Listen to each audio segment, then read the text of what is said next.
for someone who wants to be a religious, in particular an Oblate of St. Francis de Sales, they have to understand what we're about. Because what we're about changes the world. It's exciting.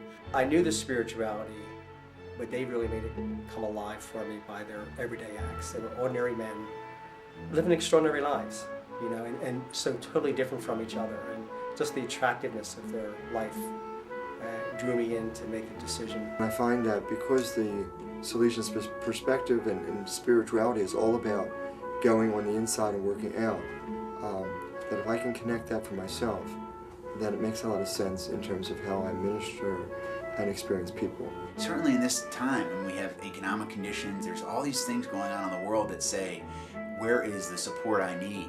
And I think the church is a great opportunity, the great place to provide that support, that love, the love of God, our faith, to help us get through those days that are not so good, and also to celebrate those things in our lives and people's lives that are joy-filled. Through meeting different oblates, either in community or outside of community, there was a sense that they educated me on more of what it meant to educate the soul. Because once you do that, you can do amazing things. Following the spirituality of Francis de Sales, really disseminating the charism, being that gentle presence, you know, being that human being who's struggling in his own life with so many things going on in our world or in our personal lives, and even with our faith.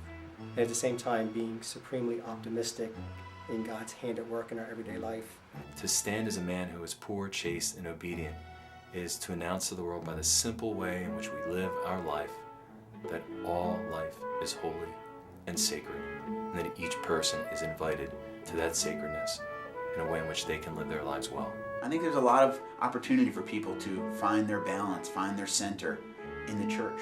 Salesian spirituality is truly a balm in some of the violence that is out there in the world, and that when we use it to bring reasonableness and gentleness and flexibility, these hallmarks of our spirituality, to conversations in a parish or in a school, or you know, into arguments that exist, that I think people will pay attention to it. I mean, you can see people thirsting out there for something, and something as simple that you would share from your spirituality would just kind of like click in their mind and say, well, I never saw it that way, or you know, this never made sense to me before, and now it does, or I'm really struggling with that. And it just makes me so excited that we can, as a community, bring that spirituality, that charism of de Sales, that ordinariness, and really help people discover the spirituality within their own lives. That, to me, is a real exciting thing for us to be able to do as a community. De Sales, in his philosophy, understood that changes would continue, and we need to not form to those changes in making us different in our beliefs, but bringing that Jesus to that opportunity and making him present. And I think that's paramount right now in this changing society, that we continue to remind people that they're loved. It seems that we need to be multidisciplinary in the way we look at the church, because, you know, as Francis de Sales described the church, it's a garden with many beautiful flowers, and alongside flowers are weeds. And that even Jesus tells us in the gospel, let the flowers and the weeds and the wheat all grow together, and, you know, it's up to the Lord to do the judging and all of that. I think the thing that I've learned more and more is how human the church is. And we all are broken. We all have things we wish we wouldn't have done in the past. We all have areas where we need to grow, and that's just as true of the church as it is of each individual person. That sometimes the things are more drastic, and that's very tragic. I think our spirituality, which is our very mission, is in fact the key to hope for us and for the people we serve.